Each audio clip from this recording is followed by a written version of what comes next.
Hello.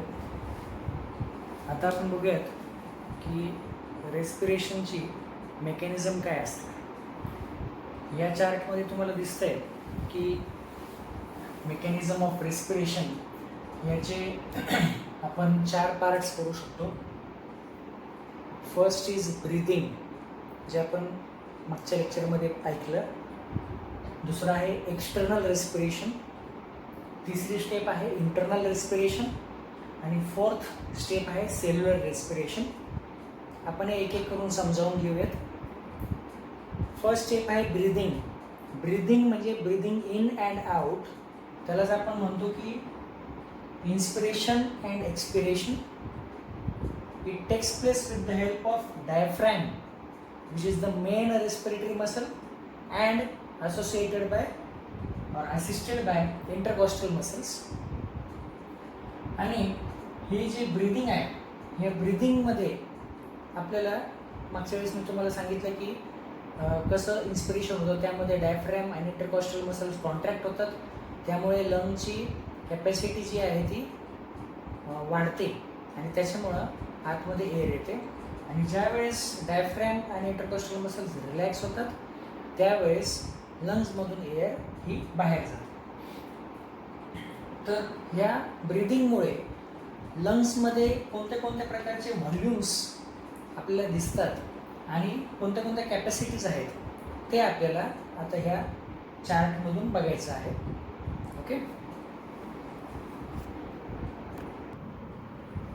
Okay.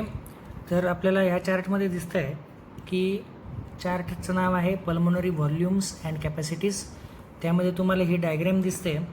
ही diagram तुम्हाला काढायची आहे तुमच्या नोटबुकमध्ये आणि मगाशी दाखवलेला चार्टसुद्धा तुम्हाला नोटबुकमध्ये काढायचा आहे. ह्याच्यामध्ये तुम्हाला दिसतं आहे की काहीतरी रेषा दिसत आहेत. आपण ह्या रेषा काय आहेत, वेव्ज काय आहेत त्या समजावून घेऊयात. ही जी रेष आहे बघा, इथे असं दाखवलेलं आहे वर खाली वर खाली. ओके. असं समजा की तुम्ही ज्यावेळेस इन्स्पिरेशन करता त्यावेळेस एवढी एअर तुम्ही आत घेता. ह्या एअरचं व्हॉल्यूम आहे 500 ml. इथून ते इथपर्यंत हे व्हॉल्यूम आहे 500 ml. त्या व्हॉल्यूमला म्हणायचं आहे TV, म्हणजेच टायडल व्हॉल्यूम, जे की 500 ml आहे. So what is tidal volume? It is the amount of air inspired or expired in a single breath. त्याला म्हणायचं टायडल व्हॉल्यूम. मग बघा, इन्स्पिरेशन एक्सपिरेशन, इन्स्पिरेशन एक्सपिरेशन, असं करत करत हे टायडल व्हॉल्यूम चालतं. टायडल व्हॉल्यूम म्हणजे की टाईड म्हणजे वेव्ह, समुद्राची लाट असते त्याप्रमाणे ती वेव्ह असते. ओके. आता ह्याच्या पुढे काय ते बघू. हे टायडल व्हॉल्यूम आपल्याला समजलं. ज्या वेळेस आपण नॉर्मल ब्रिदिंगपेक्षा एक्स्ट्रा एफर्ट करून आणखी इन्स्पिरेशन घेतो मॅक्झिमम कॅपॅसिटीने, इन्स्पिरेशन नॉर्मल संपून त्याच्यावरती आपण मॅक्झिमम कॅपॅसिटीने इन्स्पिरेशन घेतो, हे जे एक्स्ट्रा व्हॉल्यूम आहे ह्याला म्हणायचं IRV, म्हणजेच inspiratory reserve volume. Okay. It is around 2000 to 3000 ml. आणि हे आपल्याला कधी वापरता येते? ज्या वेळेला आपण खूप विगरस ॲक्टिव्हिटी करतो आहे किंवा पळतो आहे किंवा स्विमिंग करतो आहे, विगरस स्ट्रेन्युअस फिजिकल एक्झरसाइज किंवा ॲक्टिव्हिटीमध्ये आपल्याला ही कॅपॅसिटी जी आहे, हे रिझर्व व्हॉल्यूम जे आहे ते वापरता येतं. त्यानंतर परत नॉर्मल टायडल व्हॉल्यूम दाखवलेलं आहे. त्यानंतर बघा, जसं इन्स्पिरेटरी आहे त्याचप्रमाणे एक्सपिरेटरी रिझर्व व्हॉल्यूम आहे, जे की तुम्ही नॉर्मल एक्सपिरेशन केल्याच्या नंतर एक्स्ट्रा एअर जर तुमच्या लंग्समधून बाहेर सोडलीत तर ती एअर साधारणतः जी आहे ती 1000 ते 1100 ml एवढी एअर आपण मॅक्झिमम बाहेर सोडू शकतो एक्स्ट्रा. त्याला म्हणायचं एक्सपिरेटरी रिझर्व व्हॉल्यूम. ओके. ते या ठिकाणी आपल्याला दिसतंय. हे परत नॉर्मल टायडल आहे. त्यानंतर vital capacity, VC is vital capacity. हे बघा, vital capacity is combination of tidal volume plus inspiratory reserve volume plus expiratory reserve volume, आणि ही असते साधारणतः 4100 to 4600 ml. तर बघा, नॉर्मल टायडल व्हॉल्यूम जाऊन इन्स्पिरेटरी रिझर्व व्हॉल्यूम जाऊन परत एक्सपिरेटरी रिझर्व व्हॉल्यूम ज्या वेळेला आपण आतमध्ये घेतो त्यावेळेस त्याला म्हणायचं व्हायटल कॅपॅसिटी. ओके, लास्टवाली कॅपॅसिटी जी आहे ती आहे TLC, म्हणजेच टोटल लंग कॅपॅसिटी. ते आहे व्हायटल कॅपॅसिटी प्लस RV म्हणजेच रेसिड्युअल व्हॉल्यूम, आणि त्याची टोटल व्हॉल्यूम असतं 5200 ते 5800 ml. ओके, याच्यामध्ये बघा की व्हायटल कॅपॅसिटी म्हणजे total inspiratory reserve volume, tidal volume plus expiratory reserve volume plus ही जी खालची रिकामी जागा दाखवलेली आहे जी आपल्या नॉर्मली रेस्पिरेशनमध्ये येत नाही. बघा, रेस्पिरेशन ह्याच्या खाली जात नाही आहे. ओके, तर ती जी आहे त्याला म्हणायचं RV म्हणजे रेसिड्युअल कॅपॅसिटी. ओके, आता फरक समजून घ्या. हा R जो आहे आणि हा R जो आहे तो आहे रिझर्व, आणि हा जो R आहे तो आहे रेसिड्युअल. आता रिझर्वचा अर्थ ज्यांच्याकडे गाडी आहे त्यांना समजेल की रिझर्व व्हॉल्यूम हा गाडीचं ज्या फ्युएल टँकमध्ये जे रिझर्व असतं, पेट्रोल किंवा डिझेल संपत आल्याच्या नंतर जे एक्स्ट्रा तुमच्या गाडीमध्ये असतं फ्युएल त्याला म्हणायचं रिझर्व, ते तुम्हाला वापरता येतं. पण हे जे रेसिड्युअल आहे हे रेसिड्युअल आपल्याला वापरता येत नाही. हे लक्षात कसं ठेवायचं बघू. केमिस्ट्रीमध्ये तुम्ही टेस्ट ट्यूबमध्ये एखादा एक्सपेरिमेंट करता, केमिकल रिॲक्शन करता, त्यावेळेस त्याच्यामध्ये बऱ्याच वेळेला एक रेसिड्यू तयार होतो. तो रेसिड्यू जो असतो तो आपल्याला डिस्कार्ड करावा लागतो. So residue is not used but reserve is definitely used. So ह्या रेस्पिरेटरी व्हॉल्यूम्समध्ये जी गोष्ट आपल्याला वापरता येते, जो व्हॉल्यूम वापरता येतो आहे, that is reserve volume which is extra than the normal inspiration and expiration. आणि जो व्हॉल्यूम आपल्याला वापरता येत नाही आहे पण लंग्समध्ये आहे त्याला म्हणायचं रेसिड्युअल व्हॉल्यूम. मग हा रेसिड्युअल व्हॉल्यूम आपल्या लंग्समध्ये नेमका कुठे असतो? तर ज्या ठिकाणी आपली जे अल्व्हिओलाय आहेत त्या अल्व्हिओलाय ज्यावेळेस आपण एक्सपिरेशन करतो त्यावेळेससुद्धा त्या अल्व्हिओलायमध्ये थोडीशी एअर शिल्लक राहते. पूर्णपणे अल्व्हिओलाय डिफ्लेट होत नाहीत, त्याच्यातली एअर जी येते त्यामध्ये थोडीफार शिल्लक राहते, त्याला म्हणायचं रेसिड्युअल व्हॉल्यूम. ओके, हे सगळे व्हॉल्यूम सोडून एक डेड स्पेस नावाची असते, त्याच्यामध्ये 150 ml ऑफ एअर असते. ही डेड स्पेस म्हणजे आपलं knows, नेझोफॅरिंग्स, लॅरिंग्स, trachea, ब्रॉन्कस, ब्रॉन्क्युल्स, primary and secondary ब्रॉन्क्युल्स, हे जे रेस्पिरेटरी ट्रॅकचे पार्ट्स आहेत की ज्या ठिकाणी गॅस एक्सचेंज होत नाही ते पार्ट्स आहेत. त्याच्यामध्ये टोटल 150 ml एअर शिल्लक असते की जी एअर ह्या कुठल्याच व्हॉल्यूममध्ये येत नाही, त्याला म्हणायचं डेड स्पेस. ओके, ठीक, आपण आता पुढचं बघूयात. ओके, तर अशा प्रकारे आपण पाहिलं की व्हॉल्यूम्स आणि कॅपॅसिटीज ह्या कुठल्या प्रकारच्या असतात. आता आपण बघूयात की ह्याच्या पुढे रेस्पिरेशन हे कशा प्रकारे चालतं. तर आपण ब्रीदिंग पाहिलं. आता एक्सटर्नल रेस्पिरेशन. एक्सटर्नल रेस्पिरेशन म्हणजेच काय? Gas exchange which takes place at the alveolar level in the lungs. Okay, आणि हा जो गॅस एक्सचेंज आहे हा अल्व्हिओलाय आणि अल्व्हिओलायच्या आजूबाजूला असलेल्या ब्लड वेसल्स यांच्यामध्ये चालतो. आणि ही एक फिजिकल प्रोसेस आहे. त्यामध्ये it depends on PO2 and PCO2. आता PO2 आणि PCO2 म्हणजे काय? तुम्हाला फिजिक्समध्ये माहिती असेल की small p is partial pressure of that gas. So PO2 is partial pressure of oxygen and PCO2 is partial pressure of CO2 म्हणजेच कार्बन डायऑक्साईड. ओके, तर हे जे गॅसियस एक्सचेंज आहे हे त्या पार्शियल प्रेशर्सवर कसं अवलंबून असतं हे आपण नेक्स्ट डायग्राममधून समजावून घेऊयात. आता इथं तुम्हाला दिसतंय exchange of gases between alveolus and capillary. हे तुम्हाला दिसतंय की हा अल्व्हिओलस आहे ब्ल्यू कलरने दाखवलेला, त्याच्यामधून तुम्हाला एअर आत आणि बाहेर जाताना दिसते. ऑक्सिजन आत येतोय आणि CO2 बाहेर जातोय एअरमध्ये. ही अल्व्हिओलसमधली एअर आहे या ठिकाणी सेंटरला. नंतर तुम्हाला दिसतंय की इथे अल्व्हेओलसची जी लायनिंग आहे, ही आतली लायनिंग जी आहे ही सिंगल लेयर ऑफ सेल्सपासून बनलेली आहे and that is simple squamous epithelium. लक्षात येत आहे? ओके. आणि हे जे सिम्पल स्क्वॅमस इपिथेलियम आहे, it is the ideal respiratory surface with all the 5 characteristics और features of the respiratory surface. Okay, ठीक आहे. Large surface area, thin, permeable for gas exchange, moist and with high vascular supply. हे त्याचे 5 characteristics आहेत. त्या simple squamous epithelium अल्व्हेओलसच्या बाजूला तुम्हाला आणखी एक लेअर दिसतोय. हा जो लेअर आहे हा कॅपिलरीचा सिम्पल स्क्वॅमस इपिथेलियम आहे. ही जी तुम्हाला पूर्ण राऊंड दिसते बघा, ब्ल्यू, पर्पल, ऑरेंज, पिंक या कलरचे झालेले त्या ज्या आहेत त्या RBCs आहेत. आणि ती ज्या ट्यूबमध्ये आहे दॅट इज द कॅपिलरी.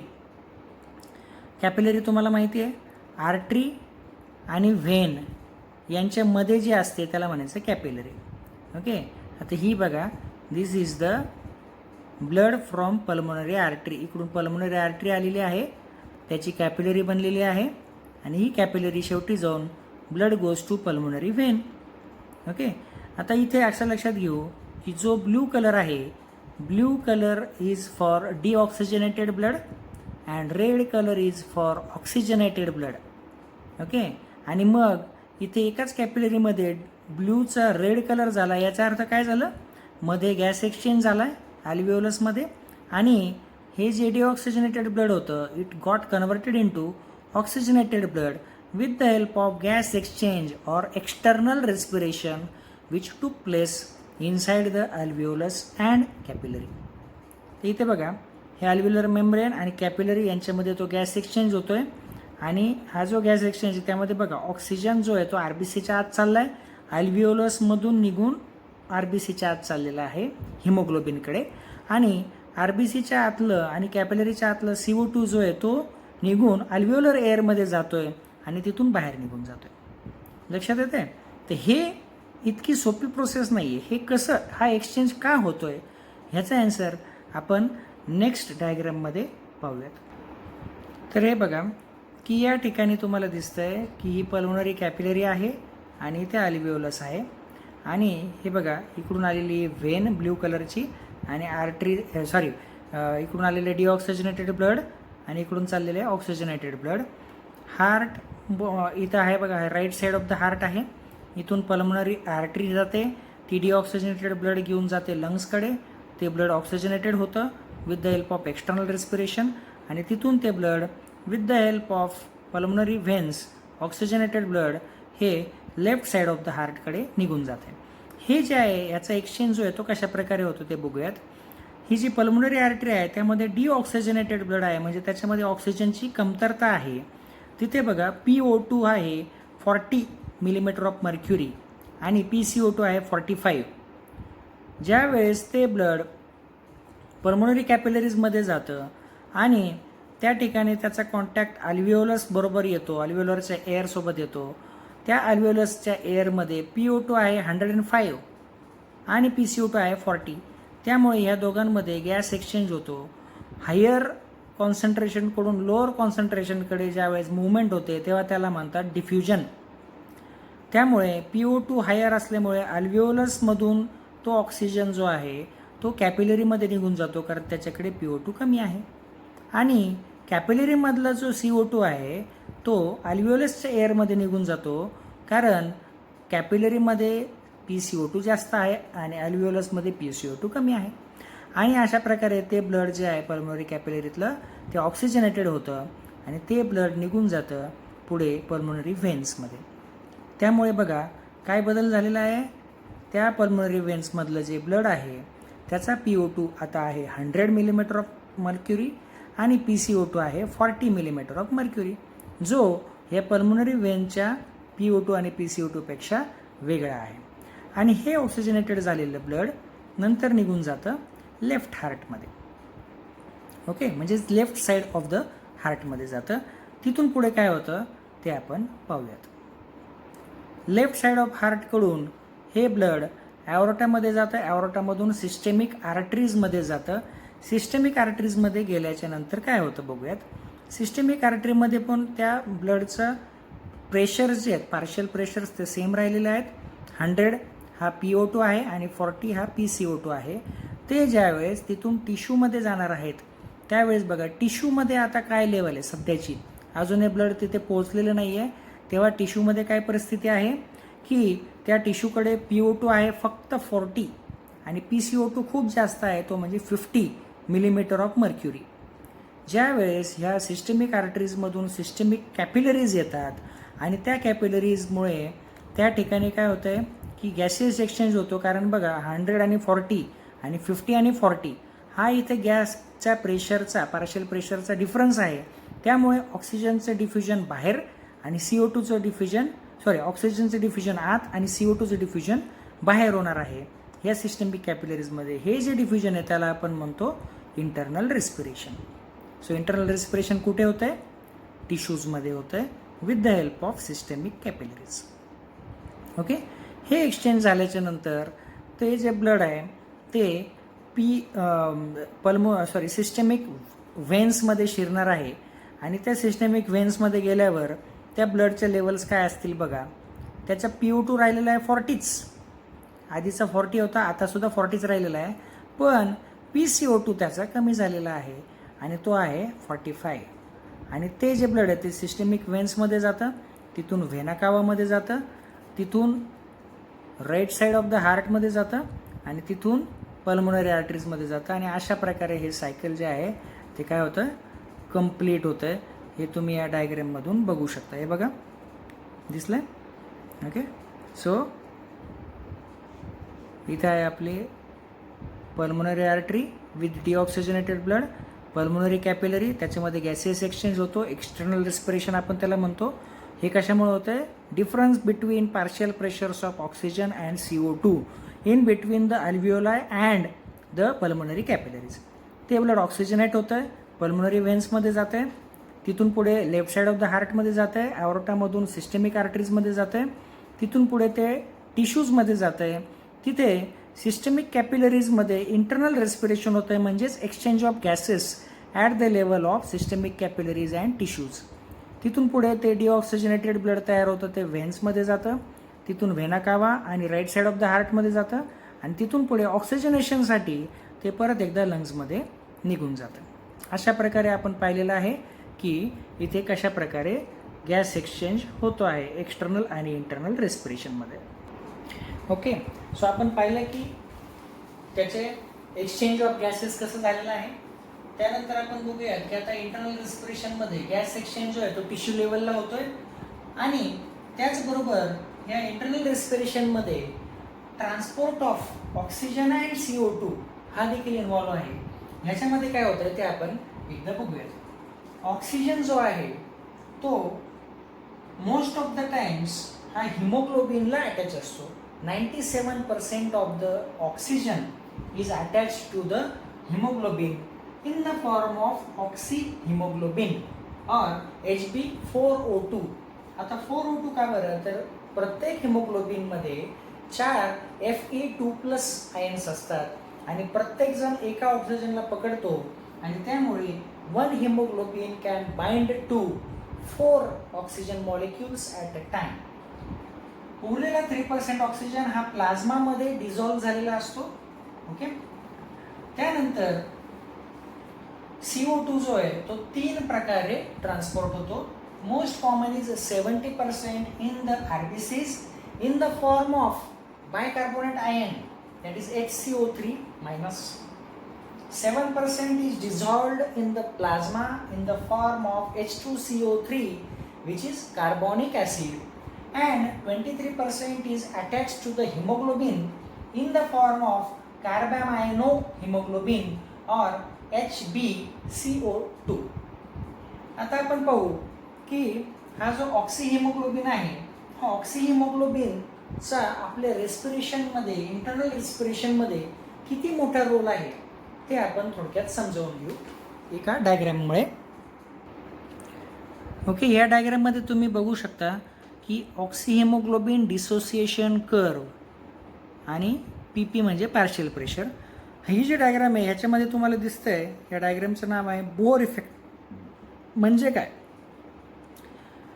ह्या ॲक्सिसवरती आहे की haemoglobin oxygen percentage of saturation, म्हणजे एका हिमोग्लोबिनकडे किंवा किती हिमोग्लोबिन्सकडे ऑक्सिजन आहे त्याचं पर्सेंटेज आणि त्या ऑक्सिजनचं पार्शियल प्रेशर.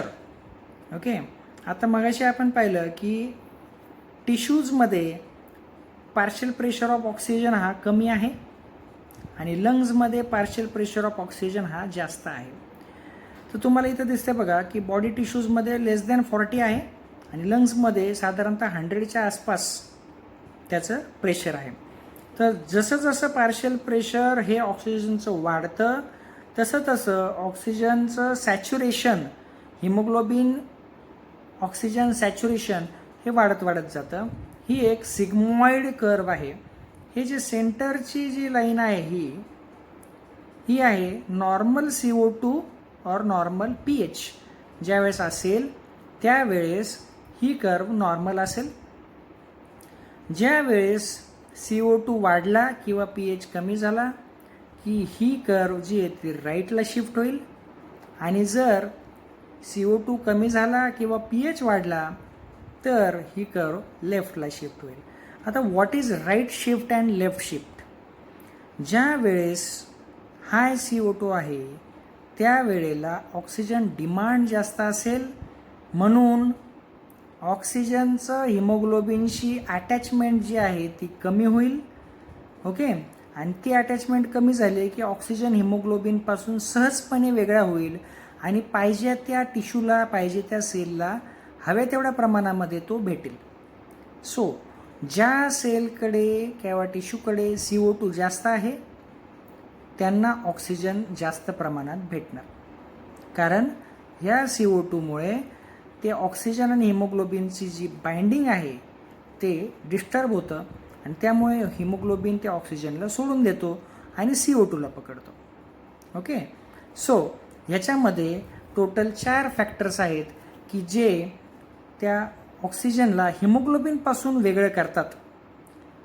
ते 4 फॅक्टर्स लिहून घ्या. First, increased CO2. Second, increased H+ म्हणजेच डिक्रीज्ड pH. थर्ड, 2,3-DPG म्हणजे 2,3-डायफॉस्फोग्लिसरेट. आणि नंबर 4 आहे टेम्परेचर. हे जे 4 फॅक्टर्स आहेत, हे 4 फॅक्टर्स जर जास्त असतील तर oxygen haemoglobin dissociation curve will shift to right, आणि जर हे 4 फॅक्टर्स कमी असतील तर ही कर्व जी आहे ती लेफ्टला शिफ्ट होईल. लक्षात येतं? हे तुम्ही रेकॉर्डिंग परत एकदा ऐका म्हणजे तुमच्या लक्षात येईल की मला काय सांगायचं आहे, आणि हा चार्ट जो आहे तो आपल्या नोटबुकमध्ये काढा. ओके, ह्या चार्टमध्ये बघा आता काय दिसतंय. इथे तुम्हाला दाखवलं आहे की ही एक RBC आहे, ही कॅपिलरीच्या आतमध्ये आहे. This is the capillary. इथून ते इथपर्यंत ही कॅपिलरी आहे. ओके, आणि डायग्रामचं नाव आहे oxygen pickup and carbon dioxide release in the lungs. तर बघा की ही इकडे अल्व्हिओलस आहे. इकडे बघा अल्व्हिओलस आहे लेफ्ट साईडला, मध्ये मेम्ब्रेन आहे सिम्पल स्क्वॅमस इपिथेलियम, आणि त्याच्यातून काय होतं बघा की तुम्हाला दिसतं की ऑक्सिजन आलेला आहे आणि तो गेलेला आहे RBCच्या आतमध्ये हिमोग्लोबिनसोबत मिक्स झाला आणि रेड ब्लड सेलच्या हिमोग्लोबिनसोबत मिक्स झाला. बघा O2HHB त्याच्यापासून तयार झालेला आहे HbO2 म्हणजेच ऑक्सी हिमोग्लोबिन, आणि H+ रिलीज झाला. तो H+ गेल्यावरती आणि तो HCO3 सोबत मिक्स झाला. ओके, दुसरं बघा की 3% ऑक्सिजन जो आहे तो प्लाझ्मामध्ये डिझॉल्व झाला आहे. 97% ऑक्सिजन जो आहे तो हिमोग्लोबिनसोबत गेलेला आहे. ओके, वरती बघू, जो HCO3- आहे तो H+ सोबत कंबाईन झाला आणि त्याच्यापासून तयार झाला H2CO3. हा H2CO3 जो आहे तो एका फास्ट प्रोसेसने with the help of enzyme carbonic anhydrase तो कन्वर्ट झालेला आहे CO2 प्लस H2O मध्ये, म्हणजे इथे वॉटर रिलीज झालं आहे आणि CO2 रिलीज झालं आहे. This is the most common method of transport of CO2 आणि याच्यातून CO2 बाहेर पडला, अल्व्हिओलसमध्ये निघून गेला. दुसरी छोटीशी प्रोसेस आहे ज्यामध्ये कार्बॅमायनो हिमोग्लोबिन असतो, तो 23% असतो की जो त्या CO2ला पकडून आणतो. बघा 70% CO2ला कोण पकडून आणतं आहे? हा H2CO3 आणतो आहे. त्यानंतर उरलेला जो CO2 आहे 23%, त्याला कोण पकडून आणतं आहे? HbCO2 म्हणजेच कार्बॅमायनो हिमोग्लोबिन, तो आणतो आणि त्याला सोडून देतो. Hb तिथेच राहतो, CO2 निघून जातो. उरलेला जो CO2 आहे तो प्लाझ्मामध्ये डिझॉल्व झालेला असतो आणि तिथून तो डायरेक्टली पलीकडे निघून जातो. आता इथे काय होतं आहे की हा जो H+ आहे आणि HCO3 मायनस आहे, यामध्ये काय होतं आहे की हा जो HCO3 आणि H+ यापैकी HCO3 निघून गेला आहे आणि H+ एकटा राहिला आहे. त्याच्यामुळे काय होतं आहे की pH कमी होतो आहे RBC मधला, आणि तो pH कमी जो होतो आहे त्याला न्यूट्रलाइज करण्यासाठी बाहेरून क्लोराईडची आयात केली जाते किंवा इम्पोर्ट केला जातो. ही जी क्लोराईडची शिफ्ट आहे बाहेरून आतमध्ये, म्हणजे प्लाझ्मामधून आतमध्ये शिफ्ट होते, तर त्याला म्हणायचं आहे की क्लोराईड शिफ्ट. ओके, आता पुढे आपण बघू की हीच प्रोसेस आपल्याला टिश्यू लेवलला कशी दिसते. आता टिश्यू लेवलला बघा, oxygen pickup and carbon dioxide at tissue level. यामध्ये काय झालं आहे हे बघा, ही टिश्यू सेल आहे. टिश्यू सेलच्या आजूबाजूला फ्लुईड असतं थोडंसं, मध्ये मेम्ब्रेन आहे हा कॅपिलरीचा. ओके, आता बघा ही जी RBC आहे याच्या हिमोग्लोबिनने ऑक्सिजनला पकडून घेऊन आलेला आहे. ओके, जवळपास 97%, आणि त्यांनी तो ऑक्सिजन त्या टिश्यूला देऊन टाकलेला आहे आणि डिझॉल्व झालेला ऑक्सिजन पण देऊन टाकलेला आहे. पण ही टिश्यू त्या बदल्यात त्यांना काय देते? CO2 देते. CO2चा हा जेवढा मोठा आहे तेवढा जास्त पर्सेंटेज. तो CO2 येतो, त्या H2Oला अटॅच होतो आणि त्याच्यापासून कार्बोनिक अनहायड्रेटच्या हेल्पने H2CO3 तयार होतो. त्याच्यापासून HCO3 मायनस म्हणजेच तो आयन तयार होतो आहे, बायकार्बोनेट आयन, आणि त्याच्यामध्ये H+ जो आहे तो रिलीज होतो आहे आणि ह्याला न्यूट्रलाइज करण्यासाठी परत बाहेरून एकदा क्लोराईड येतो आहे आणि ह्याला म्हणायचं क्लोराईड शिफ्ट. हा जो क्लोराईड शिफ्ट आहे जो आपल्याला अल्व्हिओलायमध्ये पण दिसला आहे आणि टिश्यूमध्ये पण दिसला आहे, this is known as Hamburger effect. हा MCQ म्हणून येऊ शकतो, लक्षात ठेवा. ओके, सो प्रत्येक ठिकाणी बघा आपल्याला इथे फास्ट आहे, इथे स्लो आहे. फास्ट कन्व्हर्जन आहे, इथे स्लो कन्व्हर्जन आहे. RBCच्या आतमध्ये नेहमी फास्ट कन्व्हर्जन होतं, प्लाझ्मामध्ये RBCच्या बाहेर स्लो कन्व्हर्जन होतं. लक्षात येते? ओके, अशा प्रकारे आपण पाहिलं की या ठिकाणी रेस्पिरेशन कशा प्रकारे चालतं, मेकॅनिझम ऑफ रेस्पिरेशन आपण ह्या लेक्चरमध्ये शिकलो आहे. प्लस वेगवेगळे modes of transport of oxygen and CO2 and gases exchange, या सगळ्यांच्या डायग्राम आपण पाहिल्या. याच्यामध्ये आता लास्ट पॉईंट जो राहिलेला आहे तो आहे सेल्युलर रेस्पिरेशन. हे सेलच्या आतमध्ये होतं आहे. यामध्ये 2 प्रोसेसेस असतात आणि त्या सिक्वेन्शियल आहेत. फर्स्ट प्रोसेस आहे त्याला म्हणायचं ऑक्सिडेशन. ऑक्सिडेशनमध्ये क्रेब्स सायकल होतं सेलच्या आतमध्ये, आणि त्या क्रेब्स सायकलमध्ये heat energy in the form of calories he release होते. ओके, ह्या क्रेब्स सायकलसाठी कोणती गोष्ट वापरली जाते तर त्याच्यामध्ये कार्बोहायड्रेट्स तसेच इतर कॉम्प्लेक्स ऑर्गॅनिक कंपाऊंड्स त्याच्यामध्ये वापरले जातात, आणि त्याचा वापर करून म्हणजे आपल्या जेवणातले जे काही पदार्थ असतात ते वापरून सेल क्रेब्स सायकलच्या सहाय्याने खूप सारी हीट एनर्जी रिलीज करते. ही हीट एनर्जी वापरून फॉस्फोरायलेशन होतं आणि ही हीट एनर्जी वापरून ATP तयार होतो. ATP म्हणजे ॲडेनाईन ट्रायफॉस्फेट. ज्या वेळेस ॲडेनाईन डायफॉस्फेट असतो ADP, त्याच्यामध्ये तिसरा फॉस्फेट ॲड करण्यासाठी प्रत्येक फॉस्फेटला साधारणतः 7.3 कॅलरीज एवढी एनर्जी लागते आणि ती एनर्जी प्रत्येक वेळी आपल्याला क्रेब सायकलमधून तयार झालेल्या हीटमधून घ्यावी लागते. ओके, सो अशा प्रकारे आपल्याला ते ATPs भेटत आहेत. ओके, आणि जे आपण पहिल्या लेक्चरमध्ये शिकलो होतो की at the end of respiration we get 38 ATPs. ते 38 ATPs या ठिकाणी तयार होतात. क्रेब सायकलमधून हीट तयार होते, हीटमधून ATPs तयार होतात आणि एवढी हीट तयार होते की त्याच्यातून 38 ATPs आपल्याला भेटत आहेत. साधारणतः 686 कॅलरीज एवढी एनर्जी त्यामध्ये तयार होते प्रत्येक क्रेब सायकलमध्ये आणि त्याच्यातून आपल्याला 38 ATPs आपल्याला भेटतात. ओके, सो हे होतं आपलं रेस्पिरेशन आणि रेस्पिरेशनचे वेगवेगळे मोड्स आपण ह्या लेक्चरमध्ये पाहिले. उद्याच्या लेक्चरमध्ये आपण पाहू की control or regulation of breathing आणि diseases related with the respiratory system आणि त्यानंतर आपण सर्क्युलेशनचा चॅप्टर संपू. थँक्यू.